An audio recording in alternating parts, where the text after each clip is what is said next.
Jeff Wolfe, it's a pleasure. It's good to see you, John. I'm glad that you're able to find time in your busy schedule to be with us for a little bit of time today. Well, it's summertime, so it's a little slower. Jeff, what is your full name, including any middle name or anything else? Jeffrey Allen Wolfe. Mm-hmm.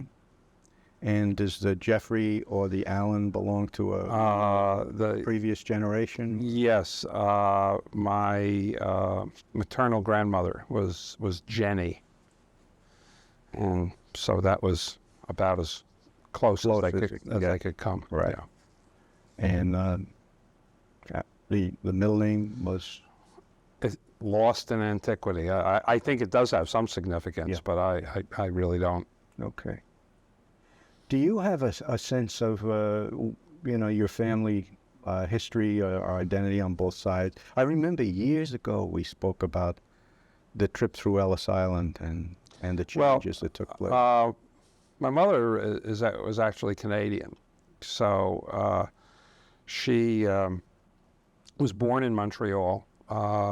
Her parents came from what they called Russian Poland. It was the part of Poland that was controlled by Russia. They had come from what was called the shtetl, which was the area that Jews were permitted to live in. They migrated not as my grandparents didn't migrate as a family. My grandfather came first. And then my aunt and uncle came, the two oldest children, and then my grandmother finally arrived after them. And my uncle, whose 100th birthday we celebrated about 5 or 6 years ago, told us at the celebration, he said, "Actually, I'm not 100, I'm 101." And we all looked with amazement, and he said it was less expensive if you were under 12 when you traveled. He said, so my grandmother had put him down as being 12 when he was really 13, but since he had already gotten a letter from the Governor General congratulating him on his 100th birthday, we decided to go with that. My father was born in New York City, and actually, my grandfather grew up in New York City. Oh. It's actually my great-grandfather that migrated here, also from Russia. But my grandfather, I believe, may have been born in Russia, but came here as a very, very young child. That I'm really not too sure of. And my paternal grandfather and grandmother were first cousins. My grandmother grew up in England, and the family story was that my grandfather, when he was a young man, went to visit England and went to see his aunt, and who he had never met, and there met my grandmother. So, what was the story I remember about the change in the name? The name Wolfe. Well, my father, when I was about 9 or 10 years old, told me that the family name had been something else, and being 9 or 10 years old, I really wasn't particularly interested in the story, and I wish I had known. The only thing I remember about it was that it began with an A, and at the time, being a kid in school, I thought if I only had that name, I would be getting all, how they give out things by alphabetical order. So I thought I'd be getting lunch first, I'd be getting my milk first, I'd be getting my report card first. And he attributed it to the fact that names changed at Ellis Island. When I went to visit Ellis Island a few years ago, I discovered that very few names changed at Ellis Island because Ellis Island had translators. The Immigration Service had people that could speak languages. Where names changed were on ships' manifests. And so that everybody who thinks, well, the family name changed at Ellis Island, according to the people at Ellis Island, that's not the case. What happened was that the people who drew up the ship's manifests, they were the people who very often didn't speak the language of the people who were getting on the ship, or really weren't that concerned, and so that's probably where the name changed. Wow. And what did your paternal ancestors do in Russia or in Poland that was Russia? If they would have been peasants. They would have been. I really don't know if my great grandfather would have had a profession.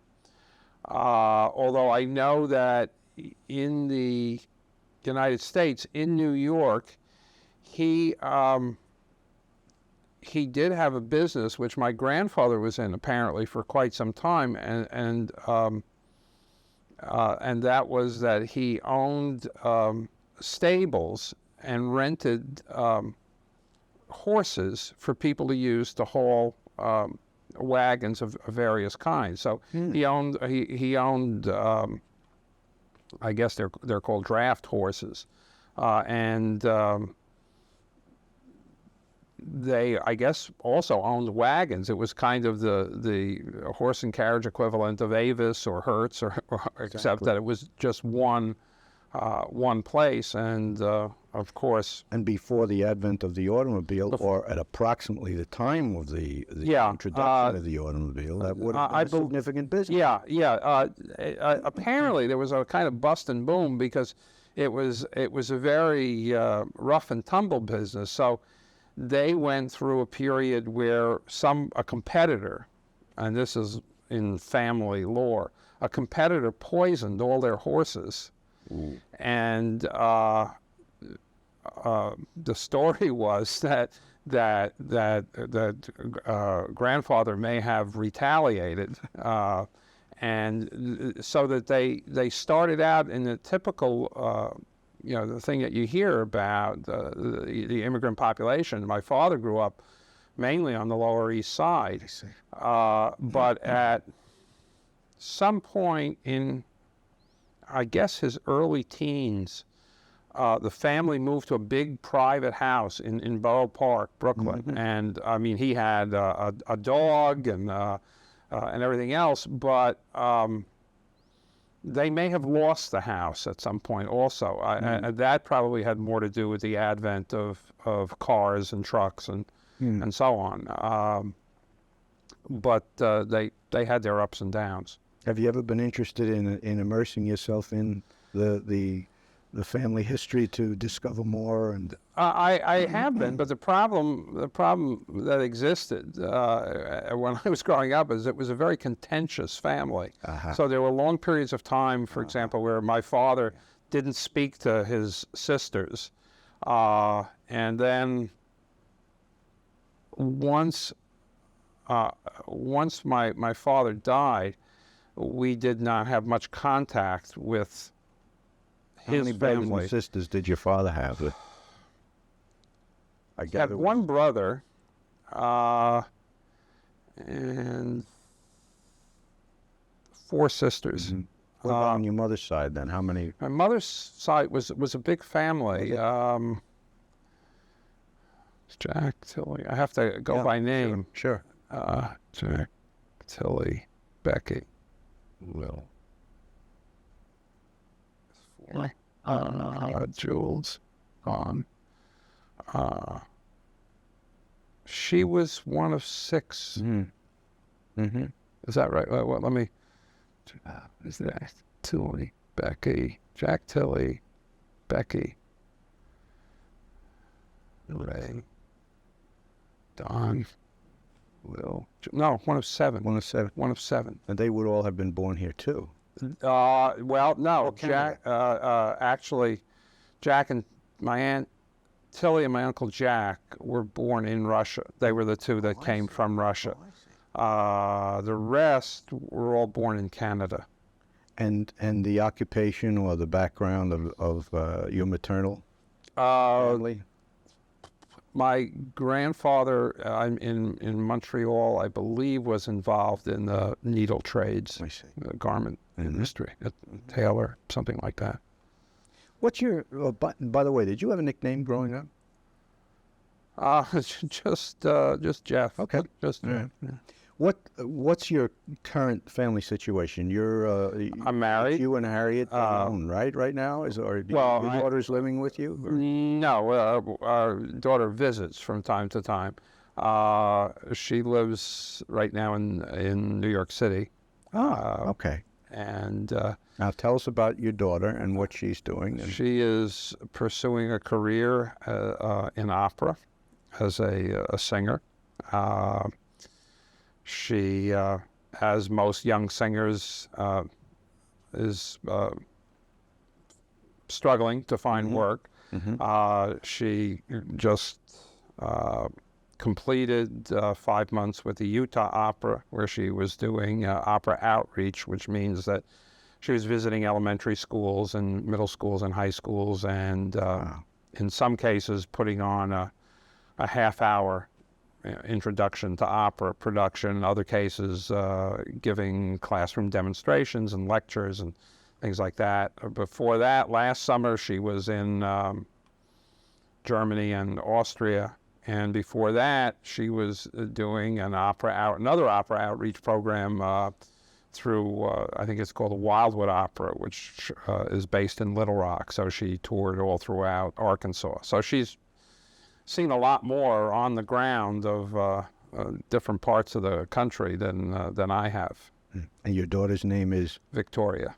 Now, Victoria gets her musical abilities and her talent. Obviously, you've been a major contributor to some. I've probably been more along the lines of a contributor. I think she gets most of her musical ability from her mother. Is that who's right? a very good amateur musician. Is there any of that in Harriet's family?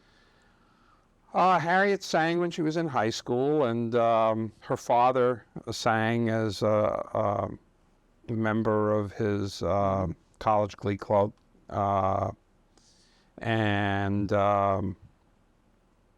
Harriet plays the piano, continues to play the piano today, takes lessons and practices very assiduously. But I think Victoria's talent is beyond either one of us. I think that's something that is That's just there. How would you describe Victoria's personality? Her outside of the musical ability, which of course is well known to me now, but what other abilities? What strengths does she have?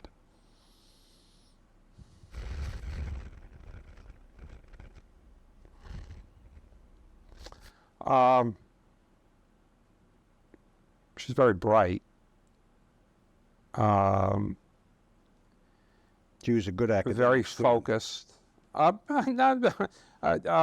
don't think she was a good enough academic I student. want to know what you meant by bright. That's why I put it that way. She's perceptive. Okay. Okay. I think she has a good feel for people. She's a very determined person. She was,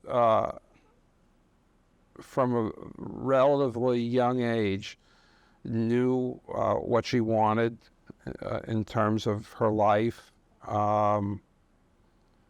knew in terms of her music what steps to take, when. And to a certain degree, I think when she was younger, suffered for that direction, because at a time when lots of kids are sort of floundering and trying things in a kind of, well, I'll try this, if it doesn't work, so on and so forth. She was very serious and directed about it, and I think that sometimes for some kids and for some teachers that could be off-putting. But I think she had, in some ways, she's very, I admire her courage. because what she's undertaken is not easy. I think music is central to her life and always will be. It seems apparent that you also have a very close relationship with the. I'd like to think so. Yeah. We have lots of. I think we have lots of good memories of her growing up and younger years, of things we did together, things that we shared together. When we were. Yeah, go ahead.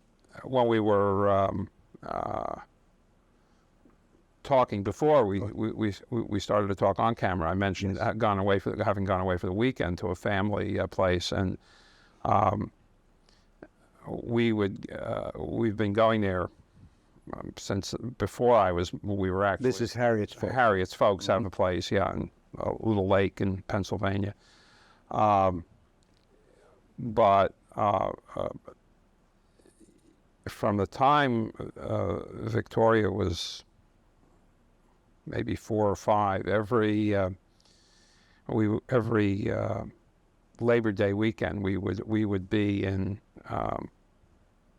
at the lake, and I guess she had just started school. We started out just doing it once, and then it became something we did every Labor Day weekend, which was she and I packed a picnic lunch, and we rowed across the lake to the side of the lake that's totally uninhabited. It's just a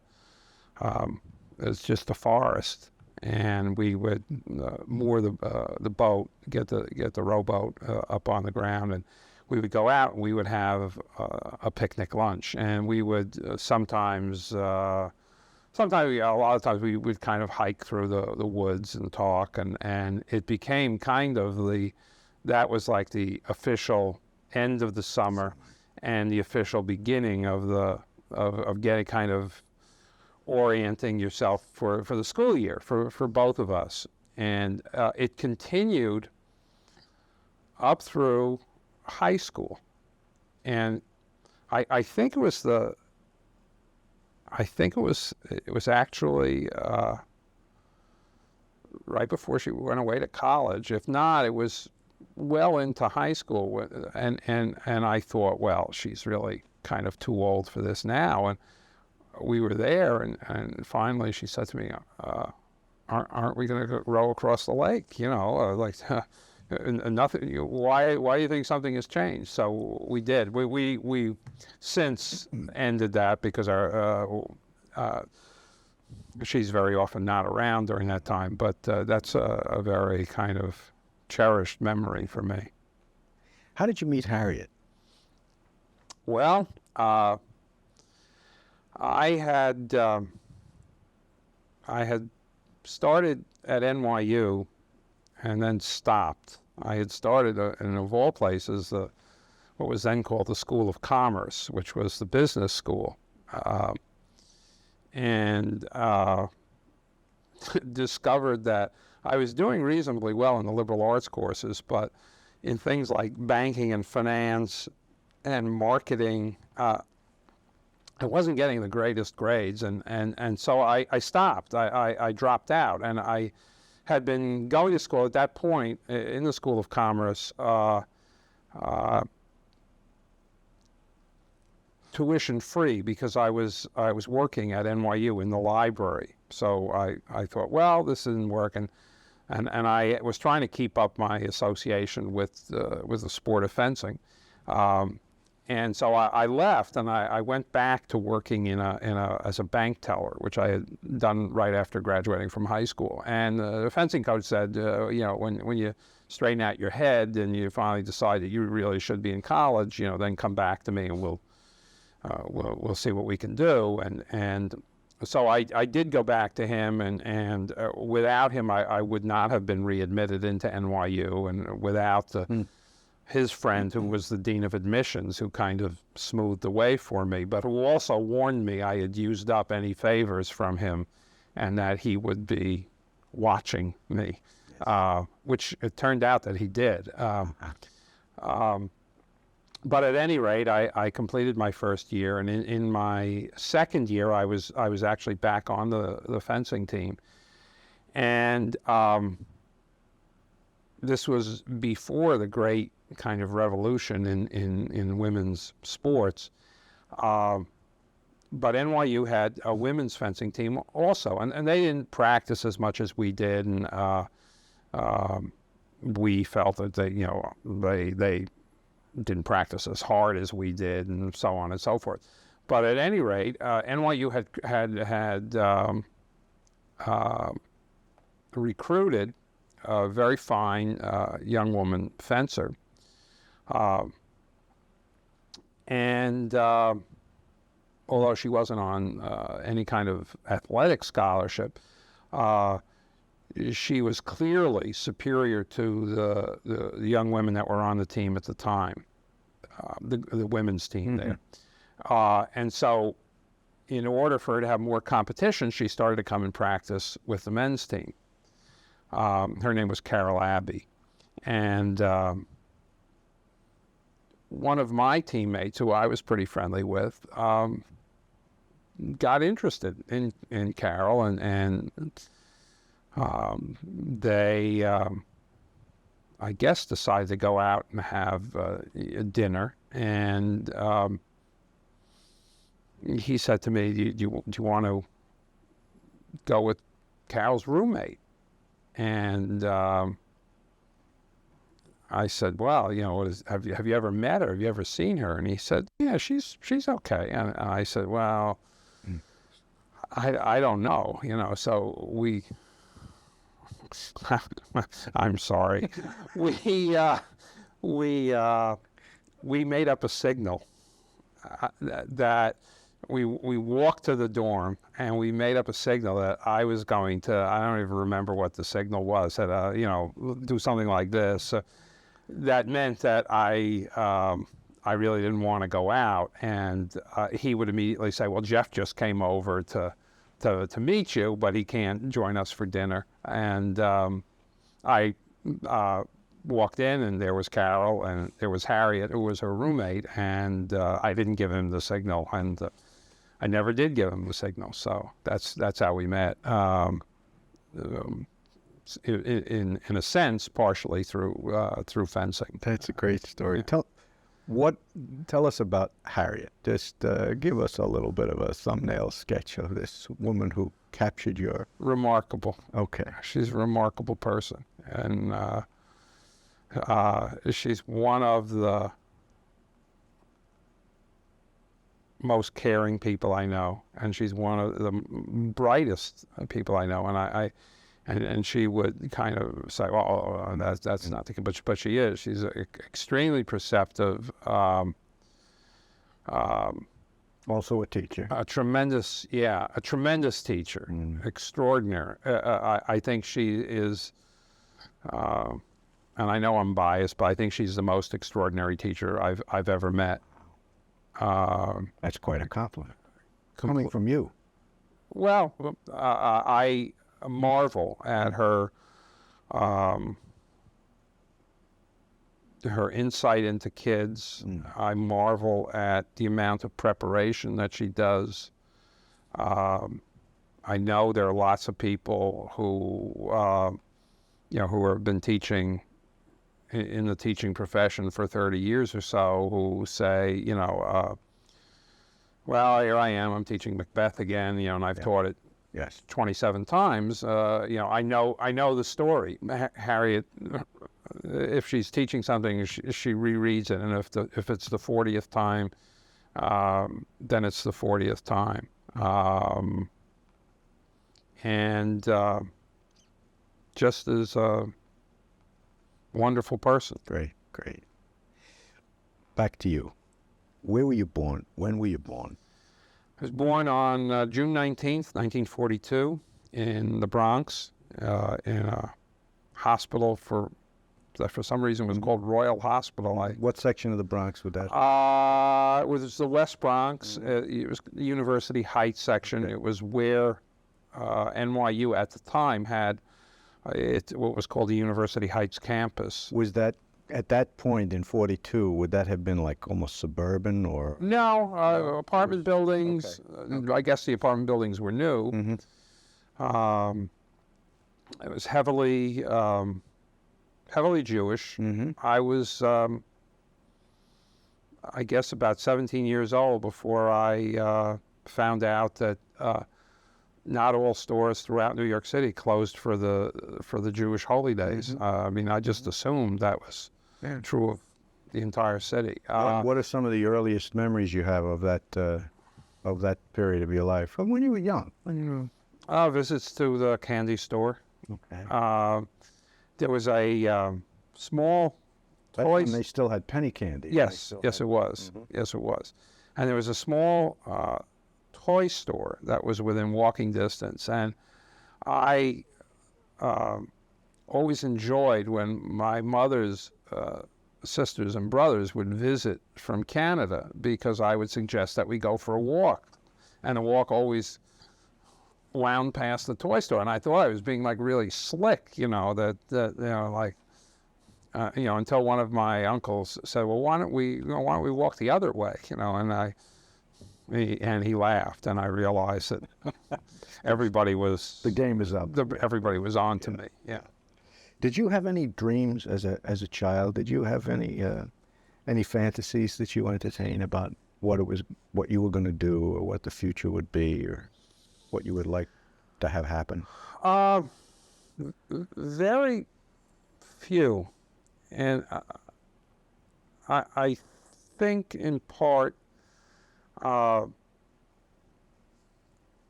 looking back on it now,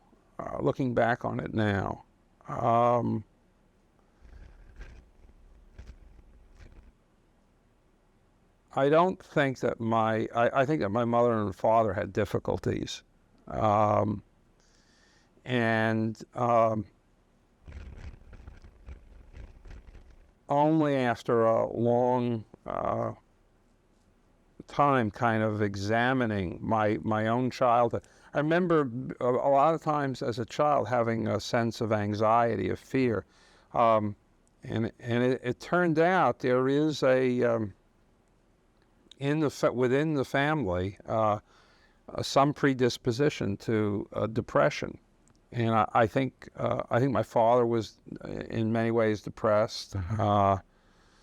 But you wouldn't have recognized that as a child. I would not have recognized it as a child, but I think we were very much grounded in a day-to-day kind of existence. It's not to say that I didn't enjoy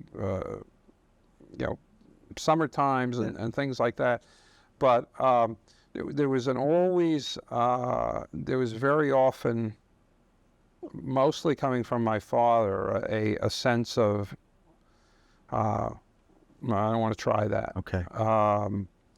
And in part, I think it was the experience of the Depression. Yes. I think that whole generation, in a sense, were permanently affected and scarred by it. I remember it being the 50s, and my mother saying to my father something along the lines of, "Well, all these people are moving to these places on Long Island, you know," and she mentioned Babylon, you know, and I thought, that sounds exotic. Babylon, you know, where's Babylon, you know? And I knew Babylon was someplace on Long Island. And my father had friends that came from, back in the 1920s, he had a friend who came from Huntington, you know, and so Babylon and Huntington, like, where?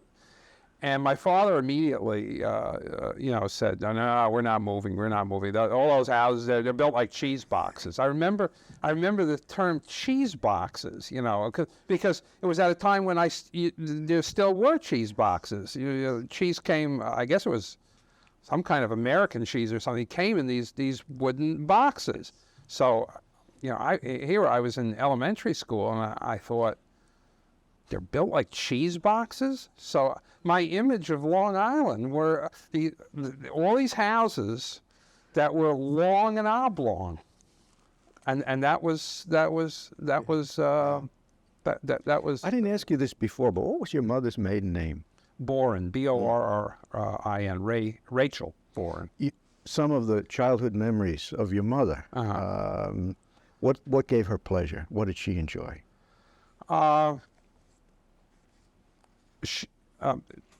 She really looked forward to the visits from her family. I think her family, in many ways, it was much warmer and closer than my father's family. I mean, I mentioned before about my father's family having these gigantic feuds that lasted years, and nothing like that occurred. I think she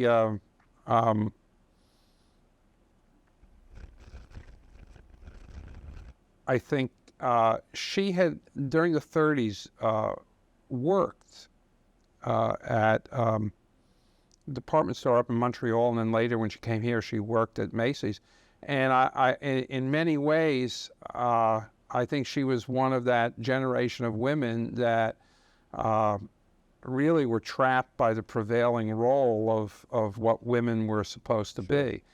Because she enjoyed working and she loved working, and into in her 60s, after my father had died and she had moved from the Bronx to Brooklyn, she had a series of jobs. And I mean, sometimes she'd complain about like getting to the job or the transportation to and from the job, but she really loved she really loved the idea of working and being independent. She loved to read. She loved when she could afford it, going to the theater, and in many ways very open kind of person. And You weren't an only child. oh no, I was one of three. We're all about my older brother is Joel. He's about 6 years older than I am, and then I have a younger brother, Marvin, who lives in California, who is about 7 years younger than I am. Anybody else in education? No. Okay. No, I'm the teacher. Okay.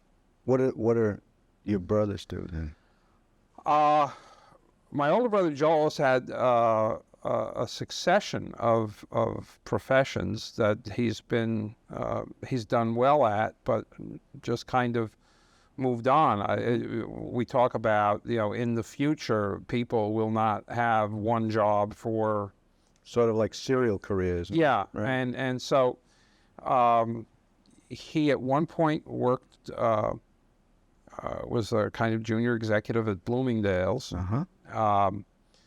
Got recalled back into the Army when the Berlin Wall went up. He was in the reserve, and in the reserve, of all things, he developed a real yen and talent for acting, and he was an actor for a number of years. Then decided that he was interested in opening a restaurant, being a chef. And so he apprenticed himself, and he took some courses, and opened his own restaurant. Had that for a number of years. Decided he wanted to get out of the restaurant business. It's a tough business.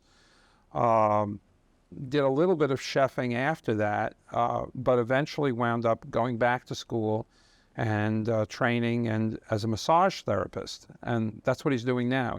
And he works at a couple of different clubs, and then he has his own office that he gives massages at. So hard work.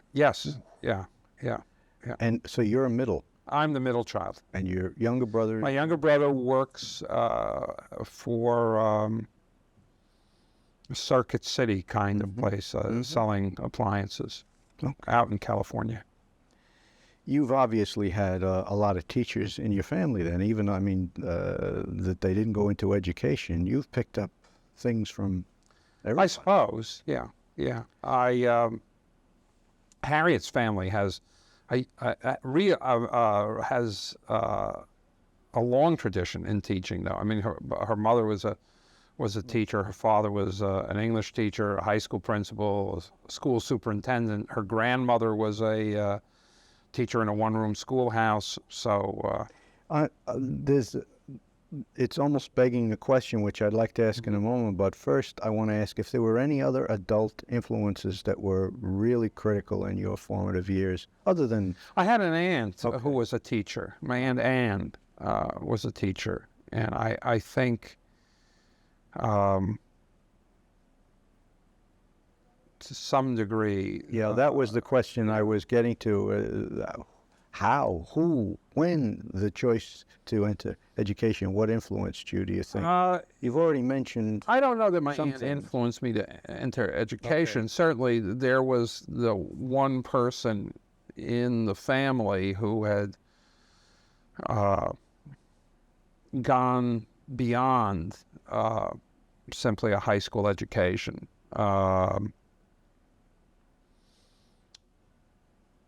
I think I was more attracted at first to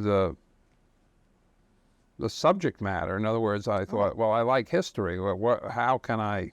Okay. Okay. You know, how can I do this? Yeah. I did.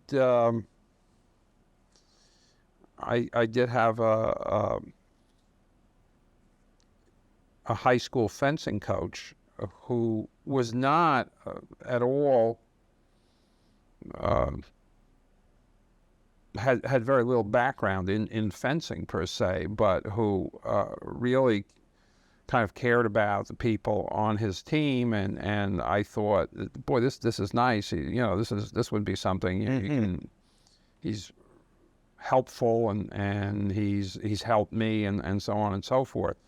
And I all through college worked at a summer camp, and I thought, this is going to be like cold shower, because unlike school where you're with your students for a set number of hours and then you're finished, summer camp is 24 hours a day, 7 days a week. You know, maybe you got I think 5 days off the entire summer. So I thought, if you like this, if you like working with kids here, then you're probably going to enjoy teaching. Are you still friendly, or have you had any contact over the years with kids that you went to elementary school with? I graduated from high school in 1959. In 1984 was my the 25th reunion for my graduating class. And the high school I went to, DeWitt Clinton, has a very, very active, large alumni association. And every year they have a dinner, and they would honor the two classes, the 25th class and the 50th anniversary class. So these dinners are every year, and I had never gone to them, but I thought, well, this is the year they're honoring my class, and maybe I'll meet some people I know. Because I certainly didn't expect to meet anybody who had been my close neighborhood friends, because they were never active. I mean, the bell rang and they were out the door. I was the one they made fun of because I stayed for other things that I was involved in. So I thought, gee, it would be nice if they came, but that they'll never come. But I'll see other people that I know. And sure enough, I did. And I was a cocktail hour beforehand. I was standing there talking to somebody who I knew reasonably well. And, you said to me before, did you have a nickname? And I said, only Jeff. But these guys called me Foxy. And I heard somebody go, Foxy, Foxy. So I turned around, and it was my two closest friends. And I looked at them and I said, I never expected you. What are you guys doing here? And they said, we wouldn't have come. Well, we knew that this would be something that you would come to. This would be your kind of thing. And all three of us had started out actually as, we didn't go to college. We'd all started out working for manufacturers. Well, it's out of existence. It was Manufacturers Trust Company. And one of them, I had actually gotten him the job. So we ended up sitting together, and we exchanged addresses and brought each other up to date. And I think maybe for a couple of years I got Christmas card, and that's been it. Yeah. So if we're Yes. probably if we're all still around at the 50th, Yes. we'll do the same. When you were back then growing up and living with your folks, did you have chores that you had to take care of? Washing the dishes. That was yours. Washing the dishes. Do you remember your first paying job, Jeff? Oh, yes. I worked, and this will probably date me. I worked for a fruit and vegetable store, and my primary job there was to deliver fruit and vegetables, orders, we called them. And what would happen would be that a lady would come into the store, housewife would come into the store, and she would buy her fruit and vegetables for the week, whatever. But she wouldn't take them with her. And it would be my job to deliver the fruit and vegetable order to her home. And I think I was paid 75 cents an hour, plus tips. And you knew certain people were only dime tips, but you knew that certain people were quarter tips. And that was my first job. I had a big cart that I actually, because you didn't deliver one order at a time. You loaded the cart with 5 or 6 orders, and you took them out, and you went from you tried to kind of route yourself, so that you'd go to the furthest one first, and then work your way back, and so on. And the fruit store owner also would sometimes say, well, all of these are going to this general area, so take those, and then when you come back, you'll take these. And what is, of course, remarkable when I would relate this to students in school, what they found most remarkable, particularly those who had moved to Brentwood from the city, was that I would say, well, I would push this cart, and when I get to somebody's apartment building, I would take the order. And what you hoped for also was that either the order was on a first or second floor, or that it was one of those rare buildings in the Bronx that had an elevator. But very often they didn't, and the person lived on the 5th floor. I mean, that was the reason she had you delivering the order in the first place. She didn't want to lug it up herself. But the students here would say, well, what happened to the other 4 orders? And I say, well, you left them in the cart. And they would be amazed. They would say, and when you came downstairs, they were still there? And I'd say, yeah, sure. I mean, well, nobody's, I said no, and somebody said, not only would, they said, well, you couldn't do that today. The orders be gone, but somebody would steal the cart. So for what it's worth, that was that was my first job. Jeff, we've both lived through some very momentous events in this generation's time. Many of them you remember, but have a personal filter that they filtered through. Maybe you might mention some of the world events, the most significant historical events that have happened in your life that you remember. Well, I think I'm like many people of my generation. When you play the game, where were you when?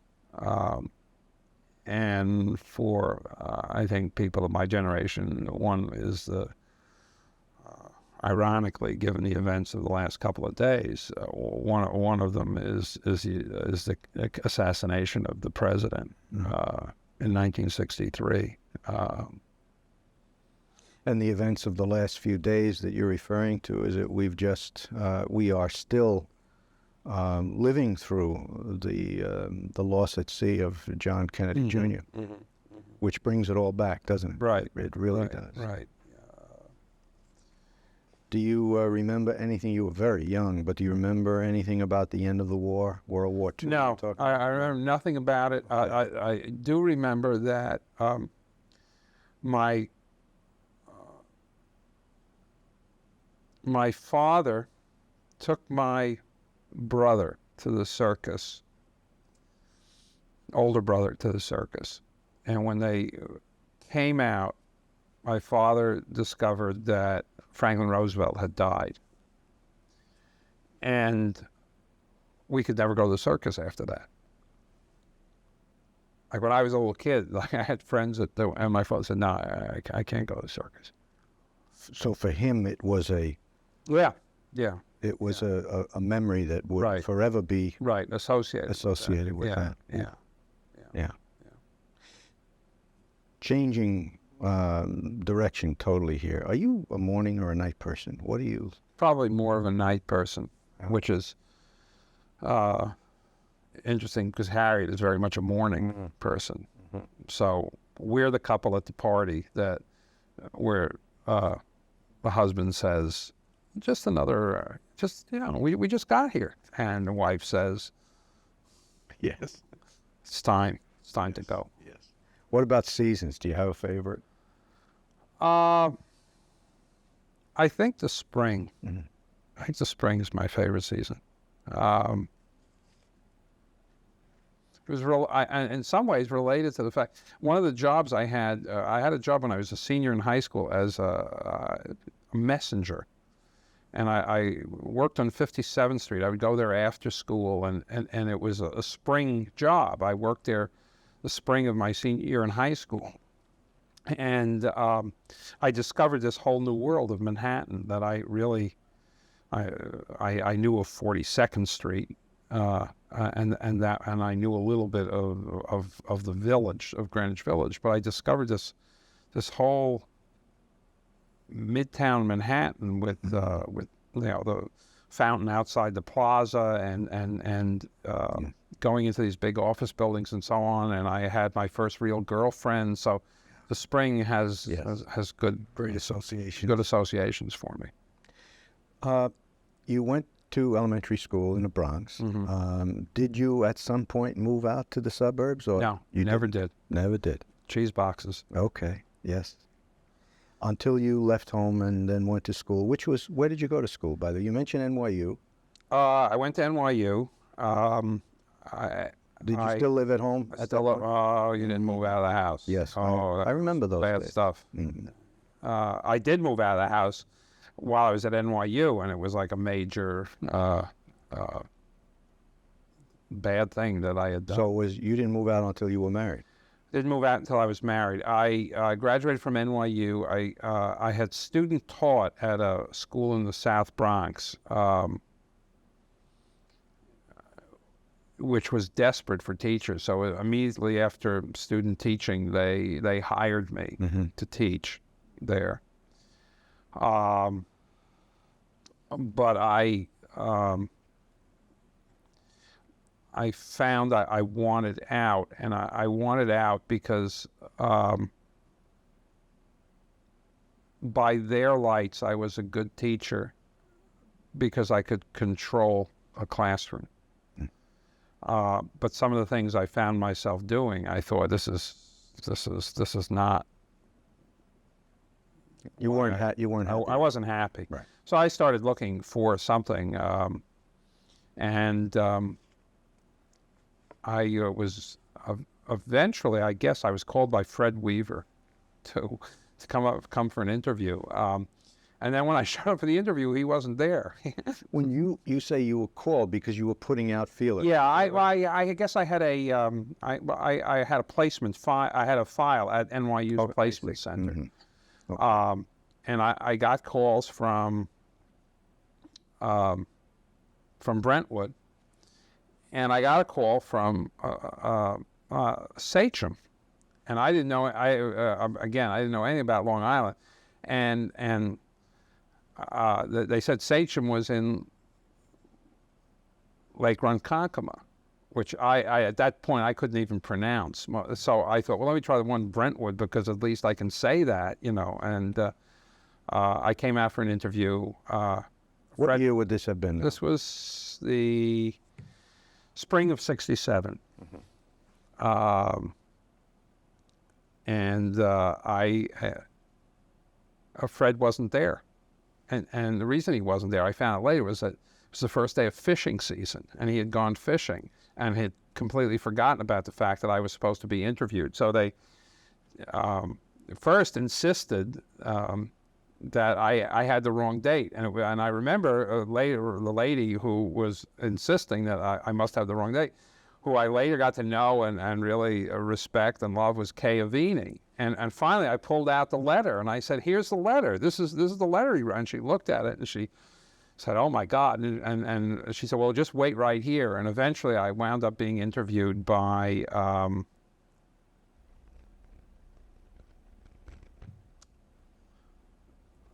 was it Manny Presno? Vince Presno. Vince Presno. Okay. And Manny Vega. And Manny Vega. And Manny Vega. They were my interviewers. Yes. And they took me. They interviewed me, and then they took me for a walk around the school. And I thought, having had my experience in the Bronx, I thought, this is heaven. Yes. It's quiet in the halls. One floor. Teaching going on. So on and so forth. So they called me, I guess, a day or two later. You hadn't heard anything or knew anything about Brentwood before you came? No. No. Okay. As a matter of fact, I had a professor at NYU who had, in the manner of the '60s, really had kind of pointed me towards you should be teaching in New York City. Mm-hmm. New York City needs young people like you. Yeah. And I can give you the techniques to be a successful teacher. And although he wasn't the person eventually who I had as my student teaching supervisor or my methods supervisor, they were, he started suggesting approaches and strategies and so on. And when I called him up to ask him for a recommendation, for my placement file, he was upset. He said, "You're going to go out to the damn suburbs, and you wind up in some upper middle class place, and we need you here." So when I finally got the job at Brentwood, and started teaching at Brentwood, I called him up and I said, "Listen, I'm in the suburbs, but this is not Great Neck, this is not Scarsdale, yes, and I don't think you'd be disappointed if When you started working here, Brentwood was going through very much the same kind of transitional phase that Brentwood is going through now. That is, many people were retiring and many young teachers were coming in. There were some real characters that were still around at the time, and I wonder if you have any memories of events or circumstances that you can share. Well, I remember there were actually, I think, 6 of us that came in all in one year, 6 social studies teachers, not 6 new teachers. And I guess the person at the time that was I most closely identified with among the new teachers was Frank Bartley, because we both had just gotten married. We both had kind of worked our way through college. The other guys were all bachelors and free and easy, and going off on Fridays and so on and so forth. But I remember Ray Arsenault. Dick Arsenault. Dick Arsenault, not Ray. You're thinking of, in our department, we had somebody else whose name was Ray. I'll come back to. Okay. I remember Dick Arsenault, because here were all these 6 young teachers, all of whom very kind of idealistic and liberal and so on. And encountering some of the other people in the department who seemed to be, right-thinking folks. And then all of a sudden running into Dick Arsenal, who was this arch conservative from up in Maine, and I thought, how did he get here, and His lunchbox. Right. He had his little lunchbox every day, and then of course Hal Pastor and Bill Lane, who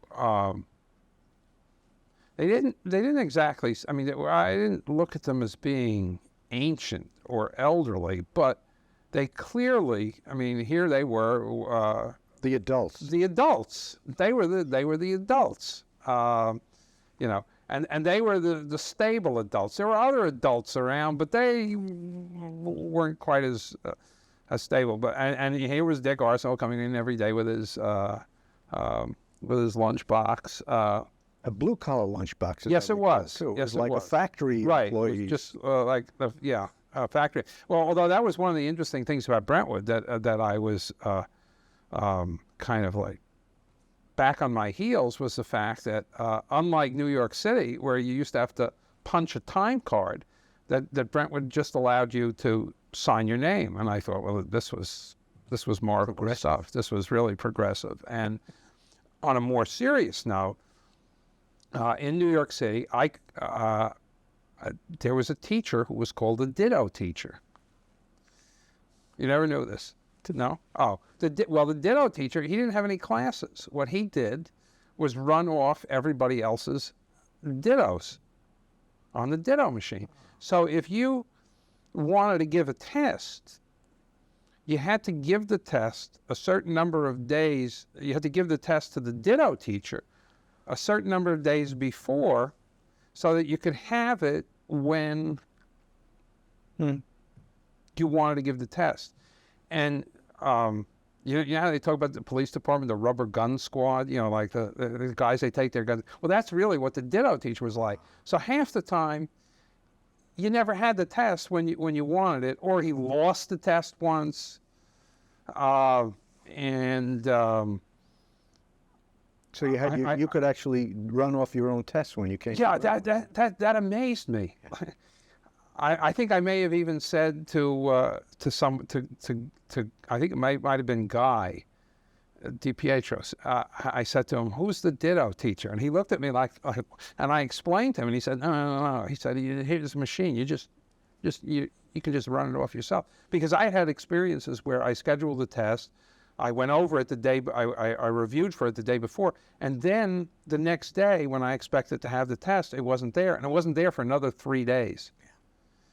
So there was that. There was you had to hand in your lesson plans, and I would get my lesson plans back rejected in New York City because I put the date in the wrong place.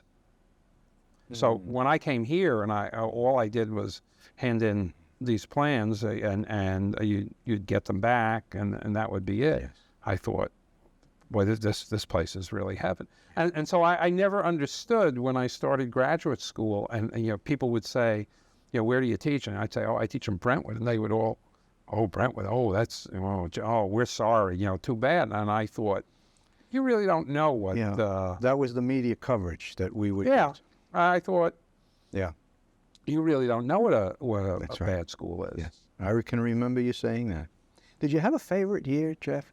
By the way, how many years were you here? 30. 30 here or 30 in education? No, 30 here. Okay. 30 here. Was there a favorite year? Well, cluster of years, perhaps. A favorite year. Well, maybe a favorite time. Because you've been involved in a lot of activities outside the classroom, too. Right. Go through some of the things that you've been involved.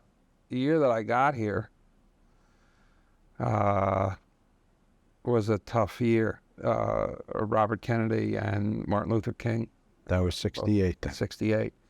And I was involved in forming something that was called the Human Relations Council. And it was weird because at the time the administration was really Who else was involved? Elijah Anthony, as I recall. He was later on. Oh, he was He later. wasn't teaching Who here. was involved with you? Frank at that? Spencer. Frank Spencer. It was Frank Spencer and myself. And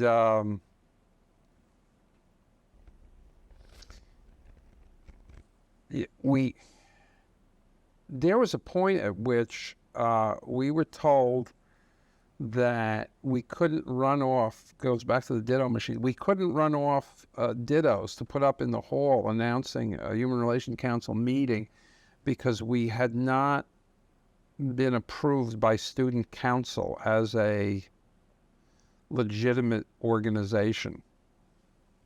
And I think what it wasn't that we were told that, it was that one of the kids was attempting to run something off in the front office, and she was told by principal that you're not an official or you can't run that off.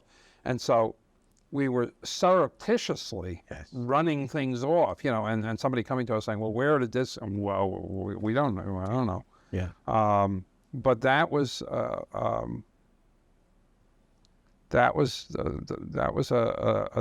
difficult year, but rewarding. A very, very important support system that was created for many kids who were in desperate need. Yeah, and the unfortunate part was it never became what we had hoped it would be, but it served an equally important purpose. I mean, it was created kind of as a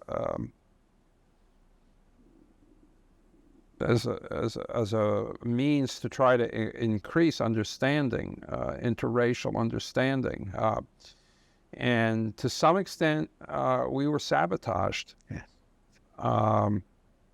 And so it became largely an African American organization, but I think particularly in that period of time fulfilled some important roles. Later on, Frank and I gave it up. There were a faculty advisor, I think, for 1 year. I don't remember her first name. She was an art teacher, Amendola, her name was. And then Frank Bartley and Elijah Anthony took it over and had it for a number of years, and did some wonderful things, with the group, with the kids. But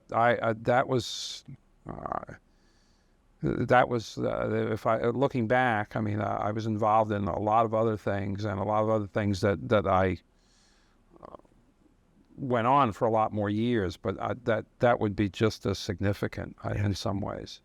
Now, some of the other things that you did, of course, you were involved with coaching. You brought that experience to Brentwood, and you accomplished some rather significant and praiseworthy or noteworthy achievements. But you had a good time, and then you had, as I recall, some difficulties with the fencing aspect. Oh, yeah. But I don't know what you want to talk about fencing, but were there other activities? I'll leave it up to you to decide where to go with this. Well, probably the most significant was involvement with fencing.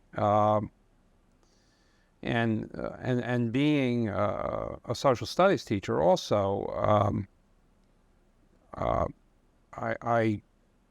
the two are, in a way, are tied together in terms of my own interests in the changing social mores that accompanied what I was doing in coaching. I started a fencing club here. I guess it was 68, 69. And, I had some good cooperation from Wade Cummings, who at the time was the athletic director. And he provided a space for me, got me a space. And as a club, you're not funded. But it turned out that some of the people who joined the club were astute politically. So they all got elected to student council, and we got an appropriation. And it was boys and girls. And at the time, there were A lot of kids got scholarships as a result. Well, not at that point. Oh, not at that point? Okay, that was later on. Much later. Okay. And what happened was, the idea was I was going to start a boys fencing team, which would join I think there were about 9 other teams in Suffolk County. And the boys team would join the 9 other teams. And we reached a point at which the athletic department was ready to recommend the creation of a boys fencing team, and the board was ready to act on it. And they did. We had a boys fencing team. But some of the most active members of the club had been girls. And they said, what happens to us now? Yes. So I kind of asked around, and everybody said, well, there's no girls' high school fencing. This is before Title IX. This is, yeah. There's no girls' high school fencing. And I said, well, I got to do something for these girls. So I found that there were some girls on the boys' team at Huntington and in Oyster Bay. And then somebody said, there's a regular girls' team up in Mamaroneck, up in Westchester. And then I got a call from, I think it was Pearl River, which was in Rockland County. And they had a fencing club also, and they had girls. So we actually had, I got a little season for them together. And we ended up being 5-2, I think, with the girls, which was much better than I think we were 2-12 with the boys. So, but by the end of the year, though, it was the same year my daughter was born, and Harriet said to me, "This is crazy." I mean, so I said, "Well, I'm going to have to give up one of them." And there was someone else in the district, Dave Brown, who had fencing experience, and Dave said, there is no girls fencing per se around. If you want help, that's not what I had envisioned. And so I said, well, why don't you take the boys team? And Dave is still the boys coach.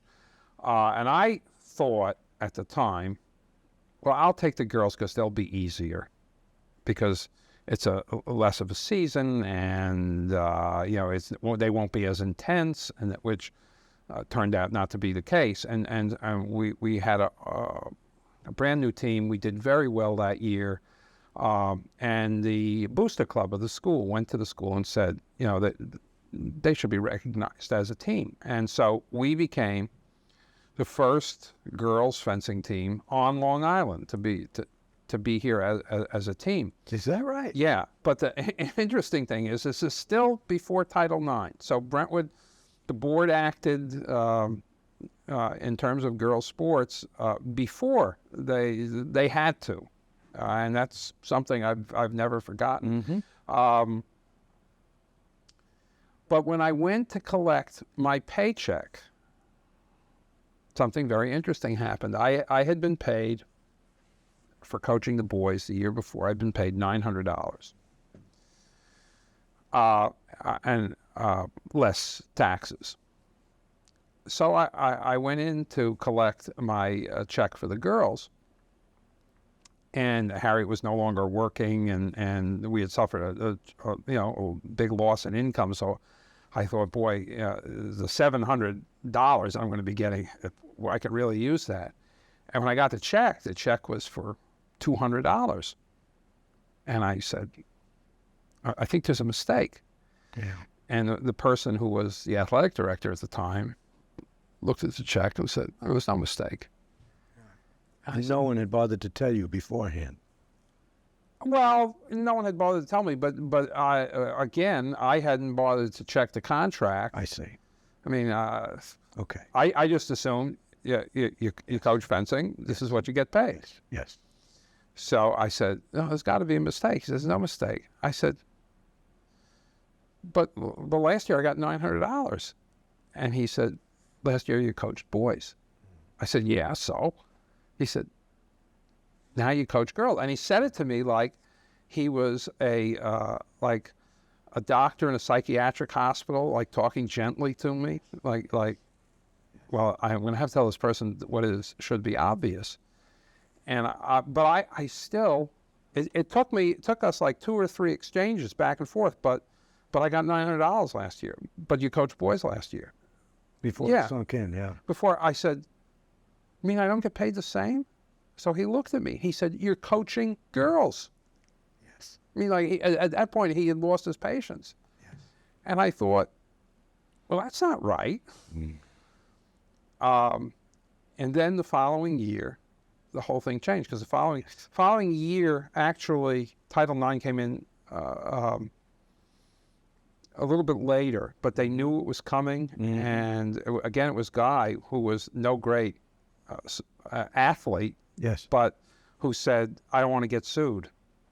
And so all the salaries became equalized. And so that's my experience with Title IX. You've always had a job description, no matter what it is that you've done. I assume you even had advisor positions over the Oh, yeah, I did capacity. student council and honor society and the senior class. Yeah. But the one emotionally that meant the most was the fencing, simply because, Go ahead. in large part because the kids are with you. They're with you for a long period of time, Yes. particularly once since I started.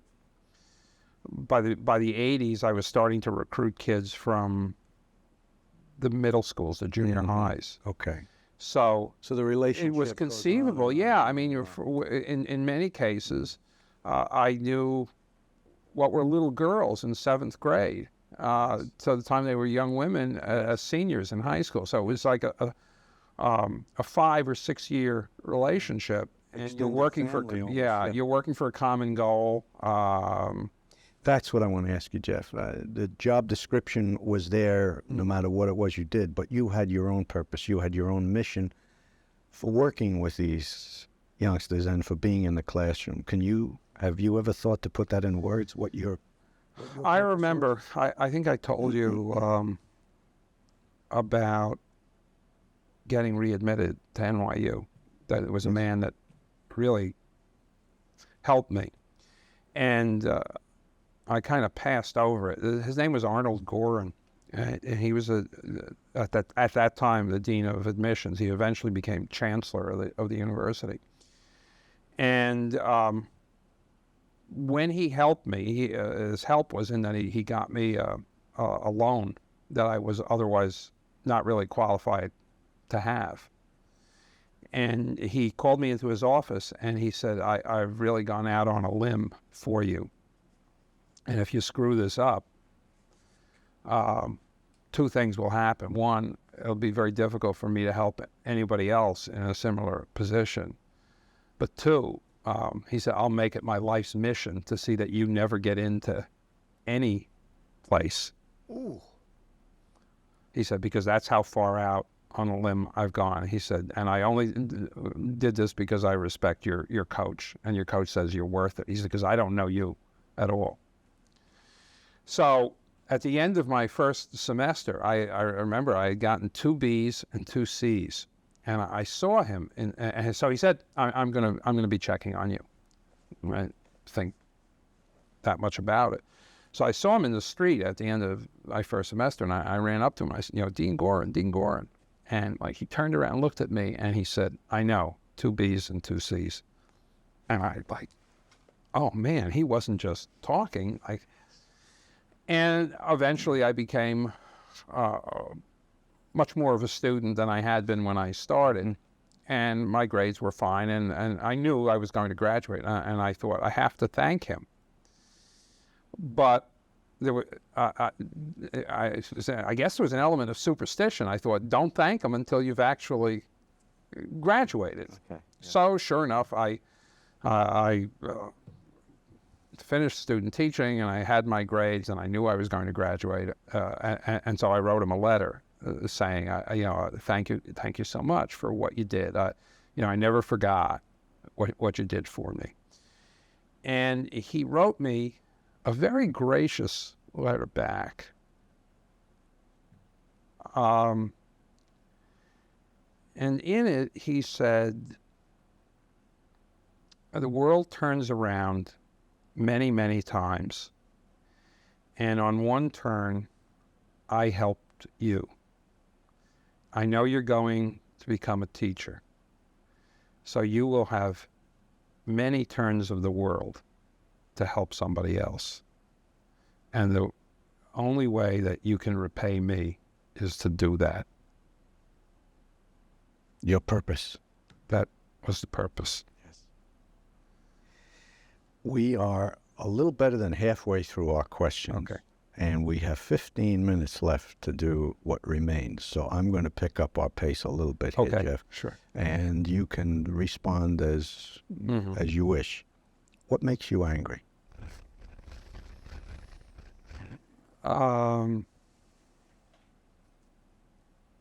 Prejudice.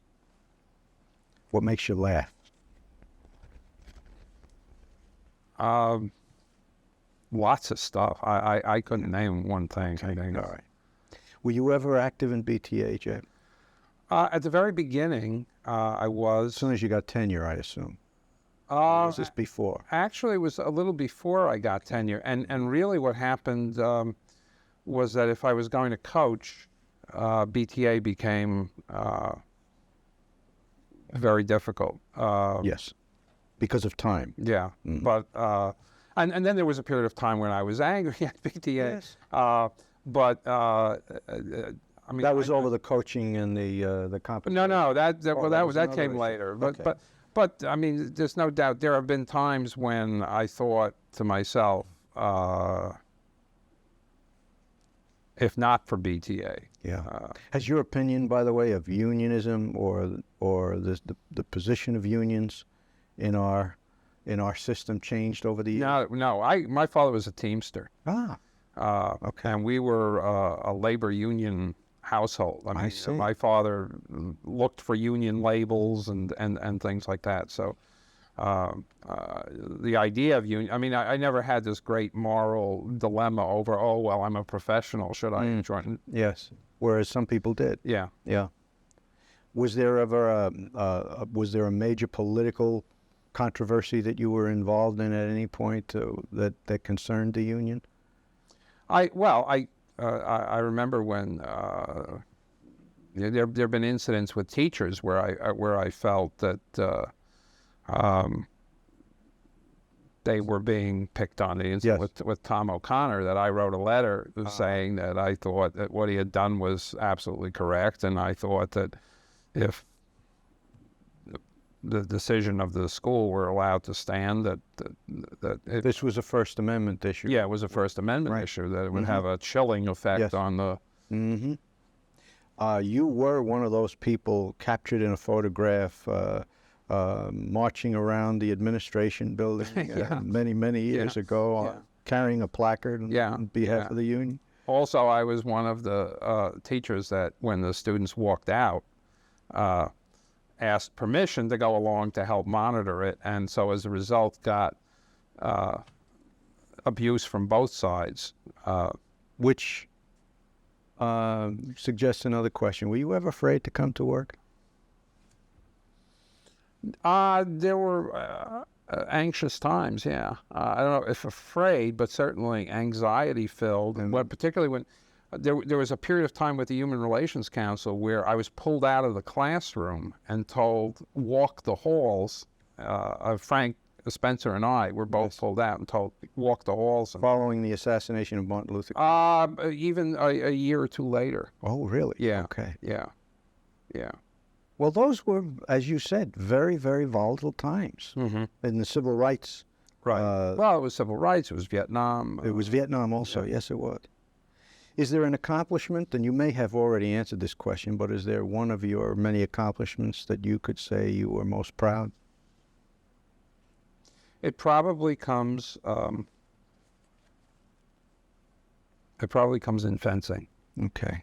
And at my last county championship, the last time I was in the stands, and I looked around, and half, it was at the awards ceremony that they were having, and the pattern is that all of the teams go into the stands. And I looked around, and I saw that half the stands were filled with girls, because every school that had a boys team in Suffolk County now also has a girls team. And I thought, I did that. Wonderful. So I think that's... We now have, just so that we both know where we are on the page, we've got about 10 minutes and we've got about 20 questions. So here we go. Okay. Your actual date of retirement? June 30th, 1997. Wait. Is that right? Wait a minute. We're talking about your retirement from the Brentwood school system, which has just occurred. Is that not right? No. Oh. No. Wait a second. You I've been retired, 2 years. Jeff? Wow. That's incredible. And Yeah. here I'm thinking that you just No. left. 2 years. It was June of 97 that you Right. finished. Right. So you've had a little practice, Yes. as it were, Yes. in the last 2 years. How long before you submitted your papers did you know that you were going to do it at that point? About a year and a half. Mm. Okay, so it wasn't a sudden It decision. was not on a your sudden part. decision. Why, Jeff? Why did you come to the decision that it was time?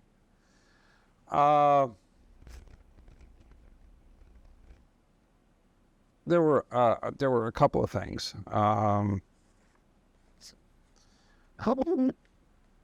One was that I found that the work I had to do at home was growing more and more onerous.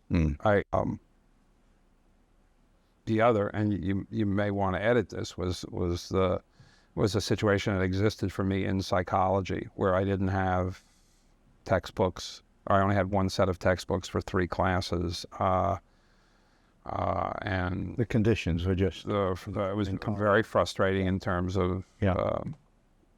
in terms. Scarce resources trying to... Well, I mean, there were scarce resources for a reason. Oh. And Okay. Your last teaching assignment then, before the retirement took effect, you were teaching I psychology? was teaching psychology and 2 classes of global studies. I think. Mm-hmm. And you've already said that you put in 30 years Right. in public education. You had lots of second jobs over the years, too. Oh, yes. Like, for example? I was a motel desk clerk, motel night auditor. I washed dishes at the Huntington Townhouse, carved meat at the Huntington Townhouse, and then for several summers was involved in summer camping, running summer camps. Do you remember what you earned your first year in Brentwood before Yes. taxes? Yes, it was $6,800, and it was a huge increase over what I had earned in New York City. Did you have a favorite time of year when you were active? Once I started coaching, I looked forward to that season Yes. for coaching. Yeah, And what would have been your least favorite time of the year then? probably that long March. It's before spring and it's still cold. Right in the between the semesters. Yeah. And Yeah. Given the chance to play this whole life experience over again, is there anything that you would like to have done differently? I was thinking about the other day how I would like to be different if I could. I would have liked to have been able to play a musical instrument, preferably the piano. I wish I was more skilled with foreign languages. There was a third, but I can't remember. A book that has had a profound effect on your life? There are so many. Yeah, I know. Or a book that you've read recently that you really enjoyed? Actually, there's a book I'm listening to on tape called The Crossing by Howard Fast, and it's about Washington crossing the Delaware, but Washington crossing Delaware twice, the retreat across the Delaware, and then the advance back that I'm really enjoying. And I just finished something called The Emperor's General, which is... So you read history. You do read history. Well, yeah, I read history, but The Emperor's General is a novel, which is, but it's a historical theme. It's about the relationship between Douglas MacArthur and Emperor Hirohito. You've had 2 years now. Is there anything that you miss? I miss two things. I miss colleagues. Colleagues that you kind of fought the good fight with. I have nothing but admiration for the great majority of people that I taught with at Brentwood. I think they accomplished marvelous things, wonderful things. Talking about fighting the good fight, there's got to be stuff that you are not going to miss. Oh, yeah. Name one thing. Cafeteria duty. But John, I've been teaching part-time last year. I know. So, there's... What would you like to have accomplished that you were not able to accomplish?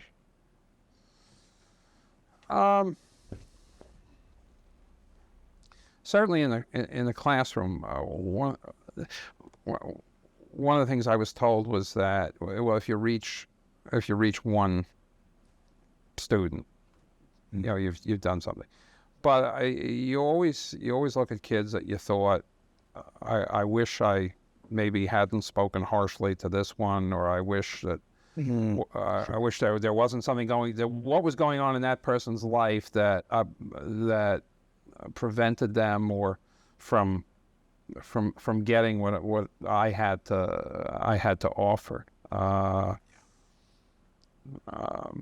Very difficult to. Yeah. Yeah. Okay. I mean, I never ended a year where I didn't think, well, this was good. This was really great. This was wonderful. But also having entered end of the year saying, I wish I should have done this, or maybe I should have done that in terms of the classroom. Yes. Yeah. And it was always next year until there wasn't next year. Right. You have obviously been doing a lot of stuff in the last 2 years, and that's what I would like to, as we're down the home stretch now, ask you to tell us what well, the first year I was still had an association with Brentwood, because even though I'm from teaching, I was still coaching. So during the 3.5 months of the fencing season, I was here pretty much every day anyway. The end of that year, I retired from coaching. I'm involved with now teaching part-time at the Hebrew Academy of the Five Towns, which is a Jewish religious school.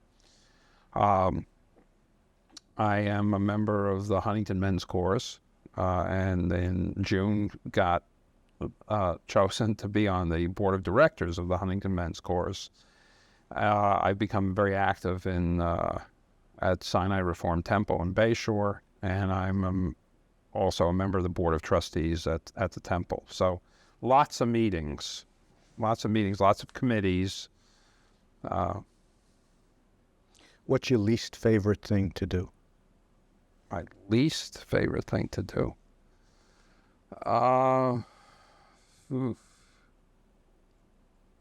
You mean chore? Okay. What's a chore for you? It's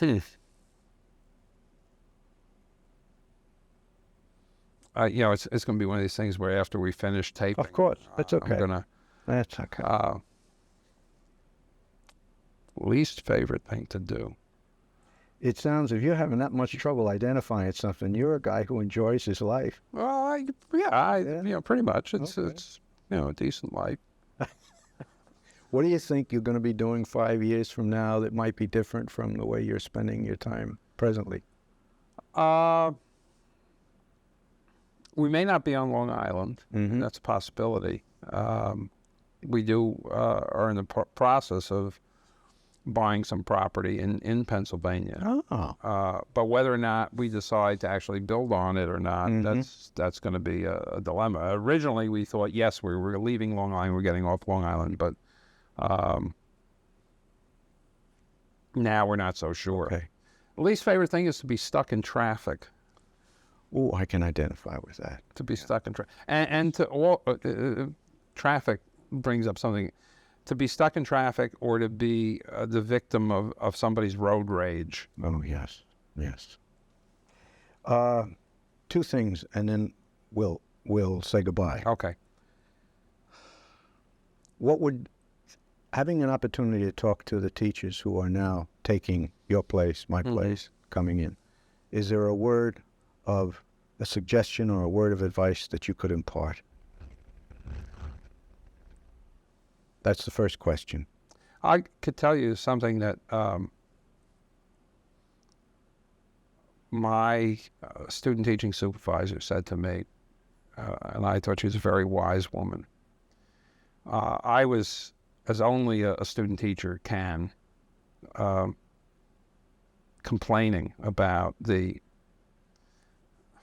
quality of conversation in the teacher's room. I thought, very young and idealistic thinking, in terms of, well, it probably, in a teacher's room, it's like a Socratic dialogue, and then here were people talking about their mortgages and things like that. So I was saying, oh, geez, it's not as much fun as I thought, because, these people who were my colleagues at this school in the Bronx, and she got very angry with me. And she said, that's a reason that you are considering this as a career, get out. She said, because if it's kicks that you want, if it's the good feelings that you want, the only place you're going to find that is from your kids. So as much as I miss my colleagues, I don't think, and you will understand this, and anybody who is a teacher who's had any teaching experience will understand this. There is nothing like the high of something that works in the classroom. I remember a story you once told about finishing a lesson in a psychology class, and there was a moment of silence following your last word, and then the entire class stood and spontaneously burst out of applause. Yeah.